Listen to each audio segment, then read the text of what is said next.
Okay, आज का हम क्लास स्टार्ट करते हैं। ओम अज्ञानतिमिरेन्धस्य ज्ञानञ्जनशलाकया चक्षुरुन्मिलितं येन तस्मै श्रीगुरवे नमः। नमो विष्णुपदाय कृष्णप्रेष्ठाय भूतले श्रीमते भक्तिवेदान्त स्वामिनिति नामिने। नमस्ते सरस्वते देवे गौरवाणी प्रचारिणे निर्विशेषा शून्यवादी पाश्चात्यदेशतारिणे। जय श्री कृष्ण चैतन्य प्रभु नित्यानंद श्री अद्वैत गदाधर श्रीवासादि गौर भक्तवृंदा। हरे कृष्णा कृष्णा कृष्णा हरे हरे, हरे राम राम राम हरे हरे। ओके, सबसे पहले आप सभी को बहुत बहुत धन्यवाद, क्योंकि आपने बहुत अच्छे से पार्टिसिपेट किया। जो हमने क्विज जो दिया था उसको लगभग 30-31 के आसपास डिवोटीज ने उसमें पार्टिसिपेट किया था। और कई सारे हैं जिनके फुल में से फुल मार्क्स भी आए हैं यहाँ पे। तो हम इस तरह से ना कंटिन्यू करते रहेंगे, मतलब 2 दिन 4 दिन बाद ऐसे क्विज अपने अलग अलग छोटे छोटे पार्ट्स में देते रहेंगे, जिससे आपका रिवीजन भी होता रहे। आप ऐसा कर सकते हैं, हम क्विज देने से पहले अनाउंस कर दिया करेंगे कि कौन से डे में से आएगा, और आप उसका रिकॉर्डिंग सुन सकते हैं यूट्यूब से। ओके, तो आज का क्लास हम देखते हैं फिर। तो हमने अभी तक देखा था कि किस प्रकार से सुग्रीव जो हैं वो वाली का, अपने भाई का जो बल है, वो भगवान श्री राम को बता रहे हैं कि वो कितना बलशाली है।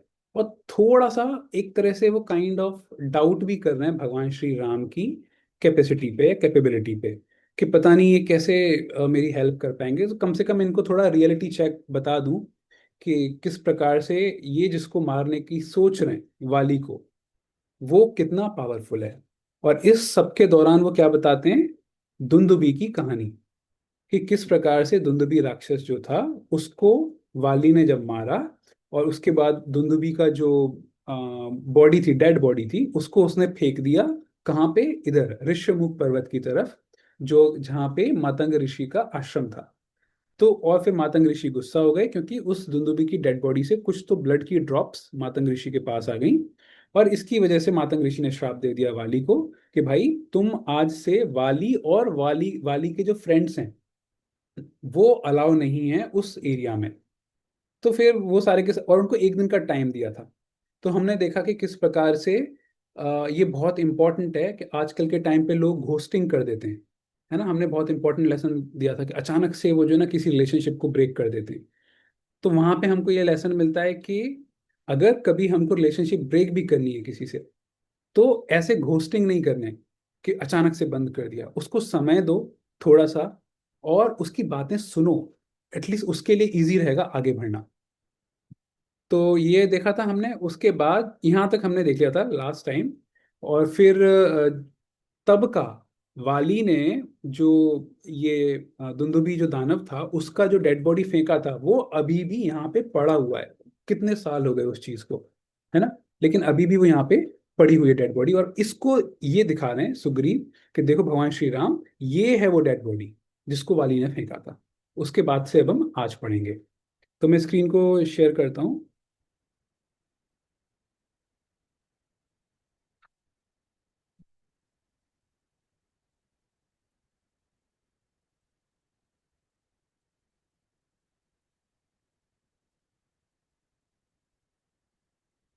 हम्म। तो 66 तक हमारा हो गया था, जिसमें उन्होंने कहा था कि वाली ने अपने बल के घमंड में आकर दुंदुबी के शरीर को इतनी दूर फेंका था। अब आज यहाँ से 67 से, इमे च विपुलाः सालाः सप्त शाखावलम्बिनः यत्रैकं घटते वाली निष्पत्रयितुमोजसा।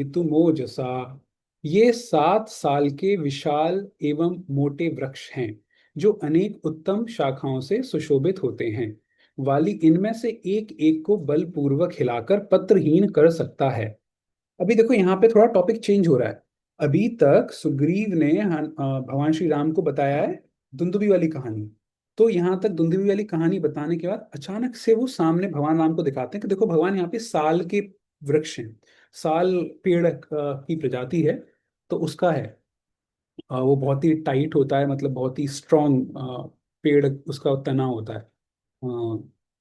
तो वो उसके बारे में बता रहे हैं कि यहाँ पे 7 जो हैं साल के बड़े विशाल और मोटे वृक्ष हैं।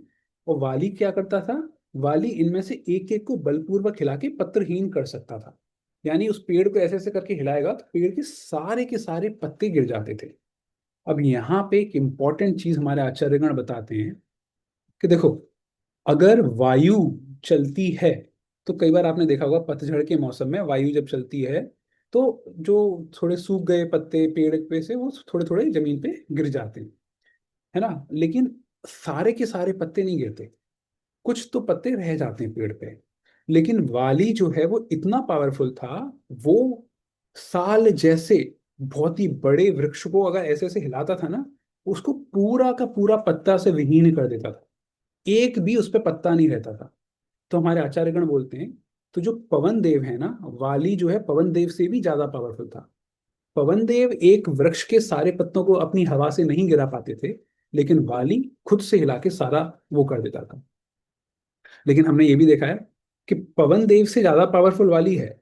लेकिन पवन देव के पुत्र जो हनुमान जी हैं, वो कितने पावरफुल हैं कि वो जब वाली सुग्रीव को परेशान करता था, हमने स्टार्टिंग की क्लासेस में देखा था, तो उसका पैर पकड़ के किस प्रकार से वो ऋष्यमुख पर्वत पे बिल्कुल टच करवाने वाले थे, लेकिन फिर उन्होंने दया करके उसको छोड़ दिया था।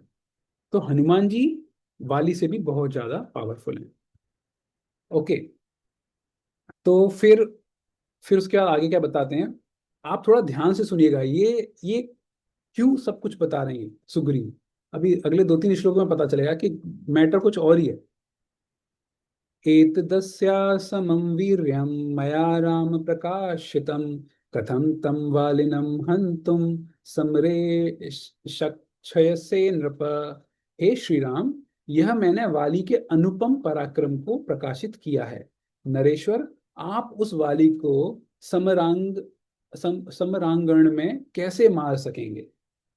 यहाँ पे वो अपना पर्पस बता रहे हैं कि मैंने आपको ये जब दुंदुभी की कहानी बताई कि इतना बड़ा दुंदुभी उसको वाली ने मारा, इतने बड़े बड़े वृक्ष इनको वाली हिला के पत्थर से विहीन कर देता था, तो इतने पावरफुल वाली को भगवान श्री राम आप कैसे मारोगे? ये मेरा डाउट है। ये सुग्रीव बोल रहे हैं भगवान श्री राम को। अब यहाँ से ना एक बहुत अच्छा लेसन हम सीख सकते हैं कि सुग्रीव बहुत ही इनोसेंट हैं, बहुत ही सिंपल हार्टेड हैं। उनके अंदर एक डाउट आ रहा है। कई बार क्या है ना, हम लोगों के अंदर कुछ डाउट आता है, लेकिन फिर भी ना हम उस डाउट को क्लेरिफाई नहीं करते सामने वाले से, कि मतलब हम सोचते हैं कहीं सामने वाला ऐसा ना सोचे कि मैं बहुत ही कंफ्यूज टाइप का इंसान हूँ, है ना। तो इसलिए हम क्लेरिफाई नहीं करते उस डाउट को। एक्चुअली में क्या होना चाहिए, जब भी कभी आपको डाउट आए तो जो ट्रस्टवर्दी इंसान है आप उससे पूछिए कि भाई मुझको आपकी ये चीज नहीं समझ में आ रही। हमको ब्लाइंडली फेथ नहीं करना, ब्लाइंड फेथ नहीं करना किसी पे। चीज को समझो, सोच समझ के दिमाग में बुद्धि लगा के उसके बाद फिर आप उसको एक्सेप्ट करो, उसको मानो। सुग्रीव यहाँ पे यही बता रहे हैं। हम लोग भी कई बार अपनी लाइफ में, कई बार नॉर्मल भौतिक पाथ को, भौतिक रास्ते को, कई बार आध्यात्मिक रास्ते को, कई सारी ऐसी ऐसी चीजें होती हैं, बिना अपना दिमाग लगाए बस ऐसी आंख बंद करके हम उसको फॉलो किए जाते हैं। लेकिन वो सही तरीका नहीं है। अगर आपके अंदर कुछ डाउट है या थोड़ा दिमाग लगा के सोचो और फिर उस डाउट को क्लैरिफाई करो, तब उस चीज को फॉलो करो। तो अभी आप ऐसे सोचो ना, हमने देखा किस प्रकार से जैसे ही सुग्रीव ने सीता माँ के गहने दिखाए भगवान श्री राम को, भगवान राम बिलख बिलख के रोने लगे। रो भी रहे हैं, उनको क्रोध भी आ रहा है रावण के पास, रावण पे। जैसे ही उनके भगवान सीता माँ के गहने देखे, और थोड़ी देर बाद फिर वो इसको सुग्रीव को ये भी बोल रहे हैं कि आज जो तुम्हारा भाई है वाली जो तुम्हें परेशान करता है, मैं उसका वध कर दूंगा।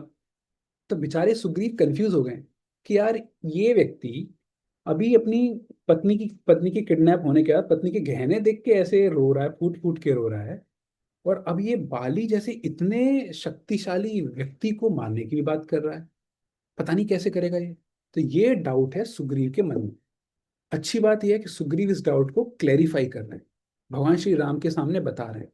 आंख बंद करके उनकी बात को विश्वास नहीं मान रहे कि हाँ भगवान ने कहा कि मैं मार दूंगा, तो उन्होंने मान लिया। उनके मन में डाउट आया, उन्होंने डाउट को क्लैरिफाई कर रहे हैं। अब आप नेक्स्ट स्टेटमेंट देखो। अभी ये बोल किसको रहे हैं? भगवान राम को। लेकिन भगवान राम अकेले थोड़ी हैं, भगवान राम के पास में लक्ष्मण भी खड़े हैं और हनुमान जी भी खड़े हैं। ठीक है। अब इस बैकग्राउंड के साथ अब नेक्स्ट श्लोक को देखिए आप। तथा ब्रुवाणं सुग्रीवं प्रहसं लक्ष्मणो अब्रवीत् कस्मिन् कर्मणि निर्वृत्ते श्रद्धया वालिनो वधम। सुग्रीव के ऐसा कहने पर लक्ष्मण को बड़ी हंसी आई। वे हंसते हुए ही बोले, कौन सा काम कर देने पर तुम्हें विश्वास होगा कि श्री रामचंद्र जी वाली का वध कर सकते हैं? अब राम भगवान चुपचाप खड़े हैं, लेकिन लक्ष्मण जी कह रहे हैं कि भाई, हद हो गई यार सुग्रीव। मतलब इतना सब कुछ जानने के बाद कि कौन है ये, किस दशरथ के पुत्र हैं और क्या क्या काम करके आए, सब कुछ की जानने के बाद भी तुम इतना कंफ्यूज हो रहे हो। तुम ही अपने मुंह से बता दो कि ये राम क्या ऐसा करके दिखा दें जिससे कि तुम्हारे अंदर का सारा भय, सारा संशय, सारा शंका और सारा कंफ्यूजन मिट जाए। वो हंसते हंसते बोल रहे हैं लक्ष्मण जी।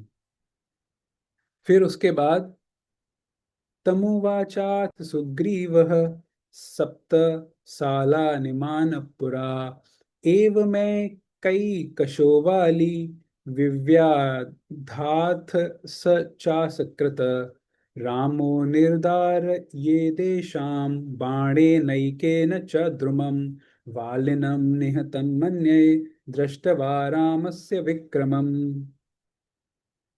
तब सुग्रीव ने उनसे कहा, पूर्व काल में वाली ने साल के इन सातों वृक्षों को एक एक करके कई बार बींद डाला है।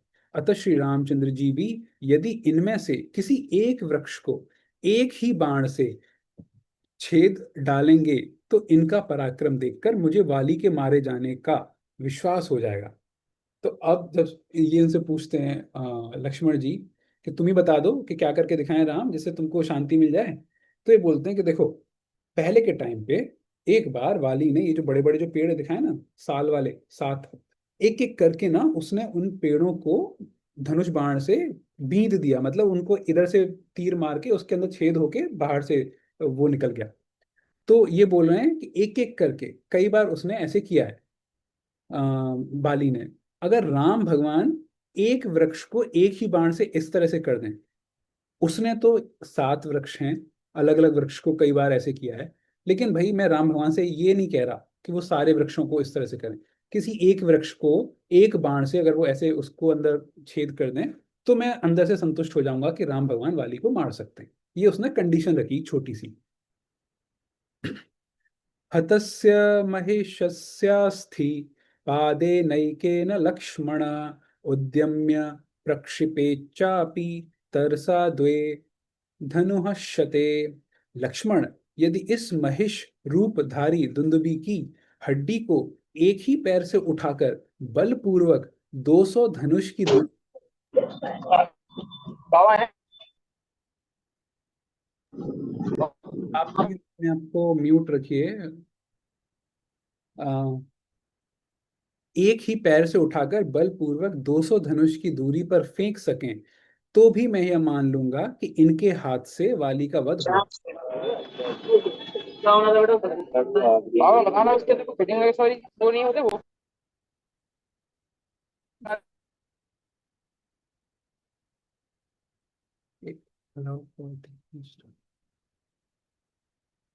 ओके, मैंने म्यूट कर दिया है अभी सभी को। तो फिर बेसिकली वो यहाँ पे बोल रहे हैं, एक पहली कंडीशन क्या रखी थी कि जो साल के जो बड़े बड़े वृक्ष हैं उनमें से किसी एक वृक्ष में एक तीर से उसमें छेद कर दें। या तो वो कर दें या फिर क्या करें, ये जो इतना बड़ा ये जो वो है ना, दुंदुबी का जो हड्डी का ढांचा है।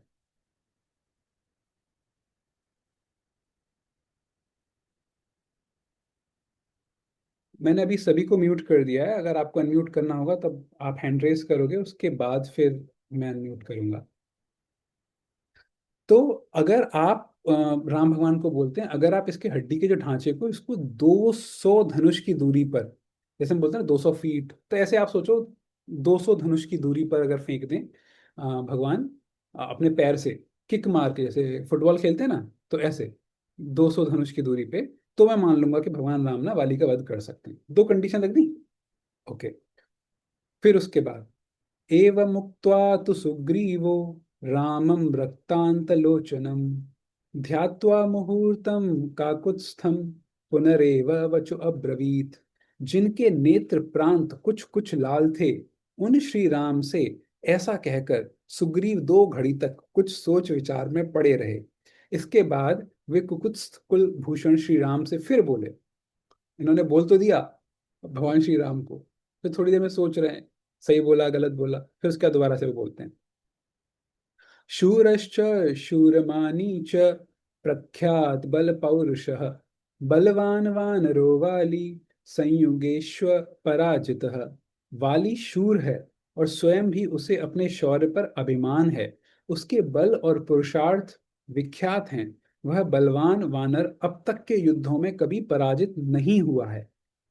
दृश्यन्ते चास्य कर्माणि दुष्कराणि सुरैरपि यानि संचिन्त्य भीतो अहम अमृष्य मूक मुपाश्रितः। इसके ऐसे ऐसे कर्म देखे जाते हैं जो देवताओं के लिए दुष्कर हैं और जिनका चिंतन करके भयभीत हो मैंने इस ऋष्यमुख पर्वत की शरण ली है। तो बेसिकली बता रहे हैं, ये तो केवल मैंने 2 इंसिडेंट्स बताए अपने भाई वाली के, एक तो साल के वृक्ष वाला और एक दुर्नुभी वाला। ऐसे कई सारे अनेक ऐसी चीजें की हैं उसने जिनकी वजह से बहुत डर लगता है कि वो सच में मार देगा मुझे, इसलिए डर के मारे में ऋष्यमुख पर्वत पे आके शरण लिया है मैंने। तम ज तम ज मध्रस मध्रश्यम च वानरेन्द्रम मर्षणम विचिन्त्यन्य मुंचापि ऋष्यमूकम मुम। तो हम वानर राज वाली को जीतना दूसरों के लिए असंभव है। उस पर आक्रमण अथवा उसका तिरस्कार भी नहीं किया जा सकता। वह शत्रु की ललकार को नहीं सह सकता। जब मैं उसके प्रभाव प्रभाव का चिंतन करता हूं, तब इस ऋष्यमुख पर्वत को एक क्षण के लिए भी छोड़ नहीं पाता हूं। तो ये बता रहे हैं कि उससे ना, मतलब कोई उसको चैलेंज करे ये भी अपने आप में बहुत, मतलब उसको आप चैलेंज भी नहीं कर सकते, वो इतना डरावना इतना भयंकर है वाली। और फिर बोलने कि उसकी ये सारी बातों को जान के समझ के मैं एक क्षण के लिए भी इस ऋष्यमुख पर्वत को नहीं छोड़ता। कहीं ऐसा ना हो मैंने एक क्षण के लिए इस पर्वत को छोड़ा, उसी समय वाली आके मुझे मार दे, क्योंकि इस वाले पर्वत पे तो वाली नहीं आ सकता क्योंकि उसको श्राप मिला हुआ है। उद्विग्न शंकितश्चाहं विचरामि महावने अनुरक्तैः सहामात्यैर् हनुमत् प्रमुखैर्वरैः। ये हनुमान आदि मेरे श्रेष्ठ सचिव मुझ में अनुराग रखने वाले हैं। इनके साथ रहकर भी मैं इस विशाल वन में वाली से उद्विग्न और शंकित होकर ही विचरता हूँ। देखो, यहाँ पे ना थोड़ा हम समझ सकते हैं, कुछ लेसन ले सकते हैं इस वाले श्लोक से। ये क्या बोल रहे हैं सुग्रीव कि मेरे ये जो 2-3 जो सचिव हैं उसमें से एक हनुमान जी हैं, ये मुझसे अनुराग रखते हैं, मुझसे बहुत प्रेम करते हैं, तो ये मेरे साथ रहते हैं इस वन में। लेकिन इनके होने के बावजूद भी मैं बहुत ही उद्विग्न बेचैन और शंकित डाउटफुल हमेशा ऐसा रहता हूँ, कहीं अभी ना आ जाए कभी अभी ना आ जाए, डरा डरा सा रहता हूँ। तो अब आप ये सोचो, किसी के पास हनुमान जी जैसा कोई व्यक्ति, मतलब हनुमान जी जैसा शक्तिशाली और इंटेलिजेंट भी, बुद्धिमान और शक्तिशाली, ये कॉम्बिनेशन जनरली मिलता नहीं है। और इमोशनल भी, उनका इमोशनल इंटेलिजेंस कितना है, बहुत ही। हमने स्टार्टिंग के जो 5-6 वाले जो चैप्टर्स थे इस वाले किष्किंधा कांड के, वहां हमने देखा था कि हनुमान जी इमोशनली कितने स्ट्रांग हैं, कितने अच्छे से बोलने में कितने निपुण हैं, कितने इंटेलिजेंट हैं और कितने पावरफुल हैं। ऐसा फ्रेंड या ऐसा सचिव या ऐसा असिस्टेंट होने के बावजूद भी सुग्रीव डरे डरे से रहते हैं। तो कई बार हम लोगों के साथ भी ऐसा हो जाता है, हम नॉर्मल, हम बहुत भली आध्यात्मिक चीजों में लगे हुए होते हैं, है ना, और फिर हो सकता है हमको कोई गाइड कर रहा है, बहुत ही अच्छे आध्यात्मिक लोग हमको गाइड कर रहे हैं, लेकिन फिर भी अंदर से कुछ ना कुछ हमारे भय है, हम भी डरे डरे से रहते हैं, कहीं ये ना हो जाए कहीं वो ना हो जाए।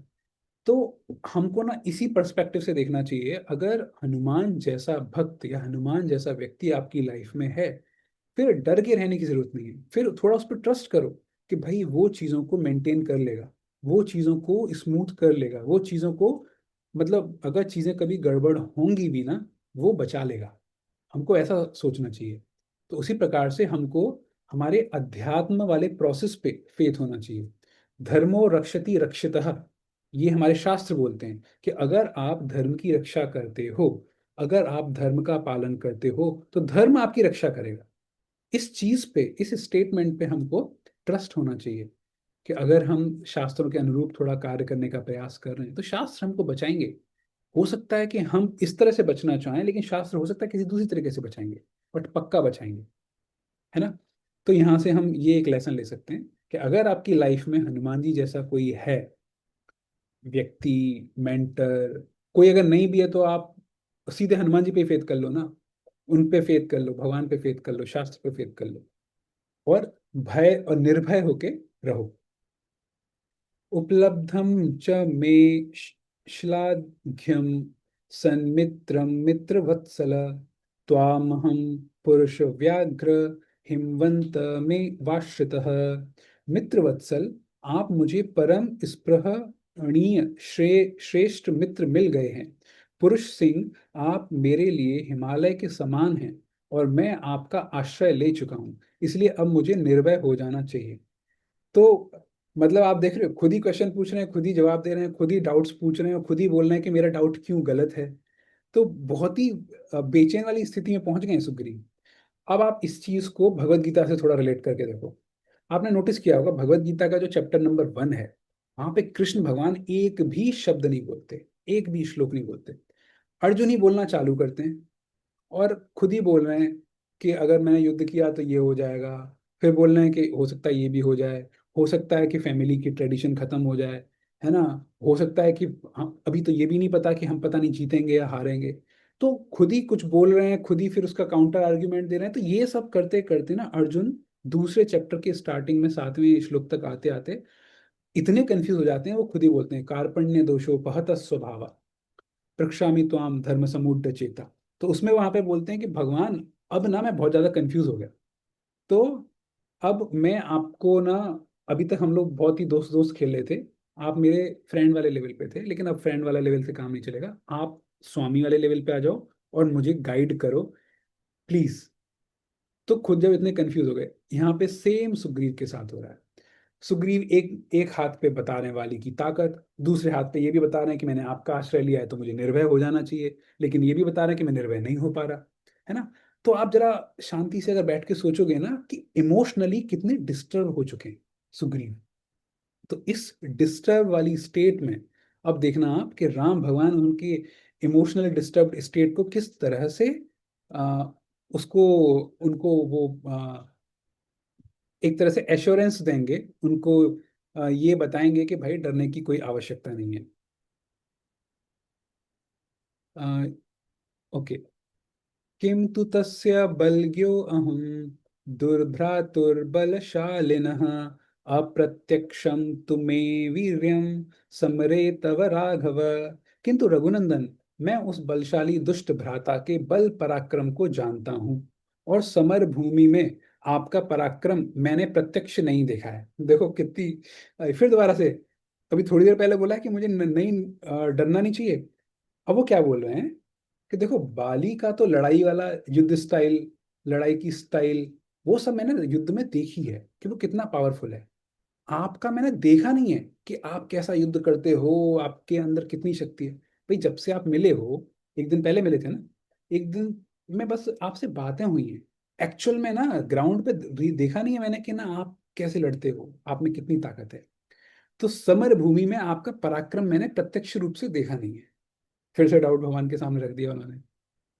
न खल्वहं त्वां तुल्ये नावमन्येन भीषये, कर्मभिस्तस्य भीमैश्च कार का कातर्यं जनितं मम। प्रभो, अवश्य ही मैं वाली से आपकी तुलना नहीं करता हूँ, न तो आपको डराता हूँ। अब वो भगवान को कैसे डराएगा, लेकिन बहुत इनोसेंटली बोलना है कि मैं आपको डरा रहा नहीं हूँ वाली के बारे में बता के, और न आपका अपमान ही कर रहा हूँ। मतलब वो ये भी कह रहे हैं कि ना आप ऐसा मत सोचिएगा कि मैं अपमान कर रहा हूँ वाली की इतनी गुणगान करते हुए। वाली के भयानक कर्मों ने ही मेरे हृदय में कातरता उत्पन्न कर दी है। मेरे अंदर इतना ज्यादा ट्रॉमा क्रिएट कर दिया है इस वाली ने।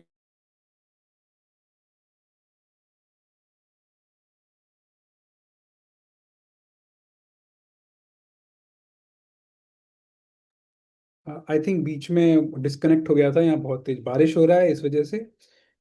तो मैं स्क्रीन को दोबारा शेयर करता हूँ।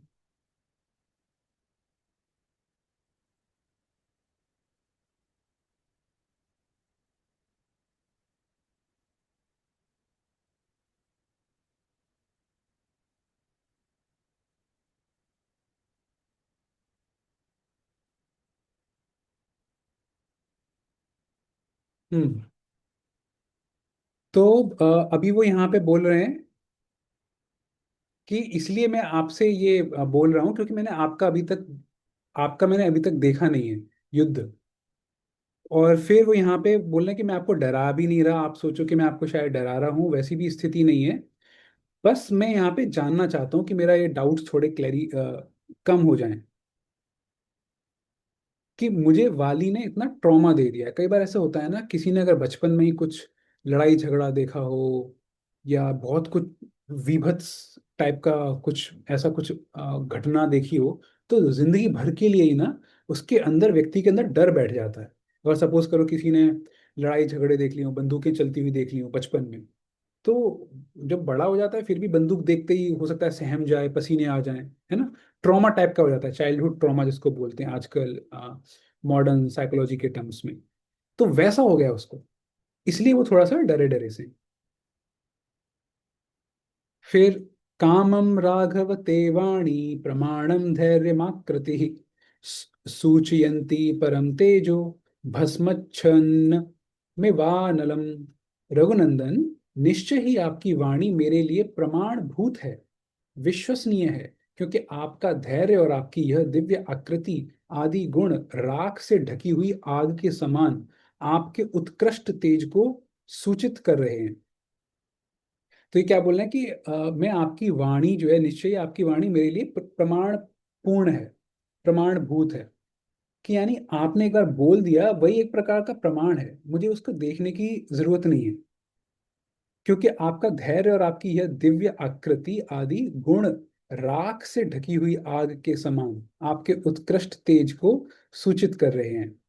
ये बता रहे हैं कि भगवान, आपकी जो आकृति है, आपकी जो एक्सटर्नल फिजिकल अपीयरेंस है, जो आप देखने से बाहर से जो आपका जो शरीर जो दिखता है, और साथ ही साथ अंदर मेंटली आप जितना धैर्यवान हो, उससे समझ में आ रहा है कि आपके अंदर की जो शक्ति है ना, आप उसको बस एक तरह से छिपाए हुए हो।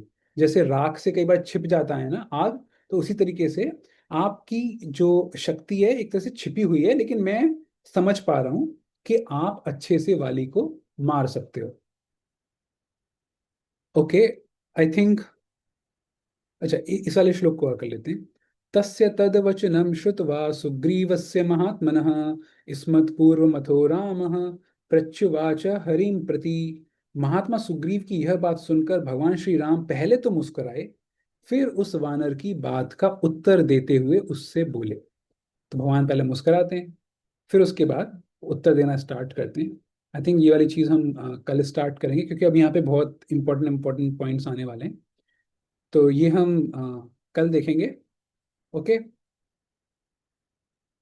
तो आज की क्लास से रिलेटेड अगर किसी का कुछ प्रश्न है या कोई टॉपिक कोई पॉइंट डिस्कस करना चाहता है तो आप अनम्यूट कर सकते हैं। अनम्यूट कर पा रहे हैं ना आप, जरा देख लीजिए। हाँ शिवानंद प्रभु।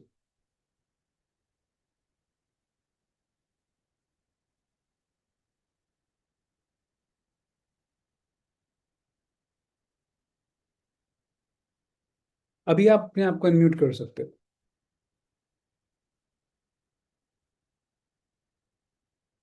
हाँ हाँ, हरे कृष्णा। भैया, एक क्वेश्चन, मतलब इसमें क्वेश्चन ये था, जैसा कि आज हमने देखा कि बाली, वो सॉरी सुग्रीव, बार बार भगवान पे डाउट कर रहे हैं, है ना। तो अब उस युग में, मतलब त्रेता युग में, ज्यादातर सब लोगों को पता था कि ये भगवान है, श्री राम जी जो है वो विष्णु के अवतार हैं, है ना। तो हम्म। क्या मतलब अब इसको क्या बोल सकते हैं? ये लीला। भगवान की लीला, लीला बोले क्या बोले, हम्म। कि भगवान ऐसा चाह रहे हैं, तो कि भगवान पर डाउट कर रहे हैं, ये वाली चीज तो ये पूछना था भैया क्वेश्चन। हाँ, तो आपका सवाल बहुत अच्छा सवाल है कि अभी ये त्रेता युग में त्रेता युग में सारे के सारा चीजें हो रही हैं, और ये जो लीलाएं हर युग में भी होती हैं। ऐसा तो है नहीं कि भगवान राम फर्स्ट टाइम आए।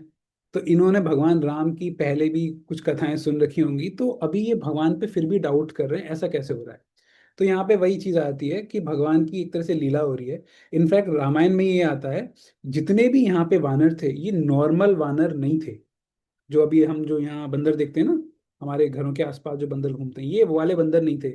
ये सेलेस्टियल बंदर थे, यानी कि ऊपर के जो प्लैनेट्स हैं, जो हायर प्लैनेट्स हैं, कई सारे अलग अलग जो लोग हैं वहां से आए हुए ये वो थे। वानर या और भी भालू ये सब जो है ना, तो ये वो थे। नॉर्मल इधर की पृथ्वी के वानर नहीं थे, पहली चीज। दूसरी चीज, जब ये लीला हो रही है भगवान की, तो भगवान की लीला में ये चीज वो लोग मेक श्योर कर देते हैं कि सारे के सारे जो है ना वो थोड़े से अपनी चीजों को भूले रखें। तो हम इसको वैसे समझ सकते हैं कि इसलिए इनको, सुग्रीव को भगवान राम की नहीं पता। और एक और चीज अभी यहाँ पे देखो, कृष्ण भगवान की कथाओं में क्या होता है, कृष्ण भगवान की लीलाओं में, कि कृष्ण भगवान कई सारे ऐसे कार्य करते हैं जो नॉर्मल मनुष्य नहीं कर सकता। तो कृष्ण भगवान के कार्य को देख के ही लगता है कि ये तो भगवान ही कर सकते हैं। जैसे पर्वत उठा दिया गोवर्धन, नॉर्मल इंसान नहीं उठा सकता। लेकिन राम भगवान सारे के सारे वैसे ही कार्य कर रहे हैं जो एक नॉर्मल मनुष्य कर सकता है, वो वैसे ही कार्य कर रहे हैं। तो सारे के सारे मनुष्य ना उनसे थोड़े और वैसे रिलेट कर पाएंगे कि ओके, ये एक नॉर्मल मनुष्य की तरह ये वाला कार्य किया है इन्होंने। जैसे कि सीता जी जब किडनैप हो गई, तो एक नॉर्मल मनुष्य भी रोएगा, परेशान होगा, राम भगवान भी परेशान हो रहे हैं। तो बिल्कुल रिलेट कर पाएगा व्यक्ति। तो इसलिए हम यहाँ पे ये जो रामायण है, रामायण में जितनी भी सारी जो कथाएं हैं या जो भी चीजें हो रही हैं, आप उसको वैसे सोचिए कि कुछ वहाँ पे लीलाएं भी हैं, और कुछ कुछ वहाँ पे एक और चीज ये भी है, ऐसा नहीं है कि वहाँ के सारे लोग जो हैं वो ऊपर से आए हुए हैं। वहाँ पे कुछ कुछ नॉर्मल बद्ध जीव भी हैं। बद्ध जीव मतलब कुछ कुछ वो वाले सोल भी हैं, कुछ कुछ वो वाले जीव, या जो भौतिक जीवन में, भौतिक लाइफ में कई सारे जन्मों जन्मों से घूम रहे थे। कुछ कुछ वैसे भी हैं। ठीक है। तो अभी सवाल यहाँ पे ये आता है दोबारा से कि तो सुग्रीव का भगवान राम पे डाउट करना ये क्या दर्शाता है। सीधी सी बात है, सुग्रीव को बहुत ज्यादा ट्रॉमा हो गया है। वो एक नॉर्मल वानर की तरह बिहेव कर रहा है, उसके साथ इतनी ज्यादा प्रॉब्लम्स हो गई है। तो कोई भी व्यक्ति डरेगा। इनफैक्ट हम लोग भी, सब आप ऐसा सोचो ना, सपोज करो आजकल हम लोगों ने देखा है कि कोई व्यक्ति, आजकल कई सारे ऐसे स्पिरिचुअलिस्ट भी लोग हैं ना, आध्यात्मिक वाले लोग, आपने कई बार देखा होगा कि वो कुछ कुछ गलत कार्य भी कर देते हैं। तो सपोज करो कोई व्यक्ति कई सारे आध्यात्मिक लोगों से मिला, और जिससे भी मिला, जिससे भी गाइडेंस ली, वो सारे के सारे बाद में पता चला कुछ गड़बड़ कार्य कर रहे हैं। तो व्यक्ति के अंदर इतना ट्रॉमा आ जाएगा ना कि बाद में जब वो एक एक्चुअल जेन्यून एक प्रॉपर वाले साधु से मिलेगा, तो उस साधु पे भी इतनी जल्दी फेथ नहीं कर पाएगा, ट्रस्ट नहीं कर पाएगा, विश्वास नहीं कर पाएगा। है ना। तो थोड़ा सा समय लगेगा उसको। वो कहेगा कि कई सवाल पूछेगा, क्योंकि उसके पास पहले का एक्सपीरियंस खराब है। सुग्रीव के साथ वही हुआ है बस। ठीक है शिवानी प्रभु। ओके, थैंक यू भैया। ओके। ठीक है। तो आज का क्लास हम यहीं पे क्लोज करते हैं। आज यहाँ पे बहुत तेज बारिश हो रही थी, इस वजह से मुझे पता है एक नेटवर्क का बहुत ऊपर नीचे हुआ होगा। आप चाहो तो रिकॉर्डिंग प्रॉपर हुई है, तो आप रिकॉर्डिंग इसका मैं कल भेज दूंगा यूट्यूब पे, आप वो सुन सकते हैं, अगर इसमें अगर नहीं आपको ढंग से सुनाई दिया है तो। ठीक है। ग्रंथराज श्रीमद् भागवतम की जय। वाल्मीकि रामायण की जय।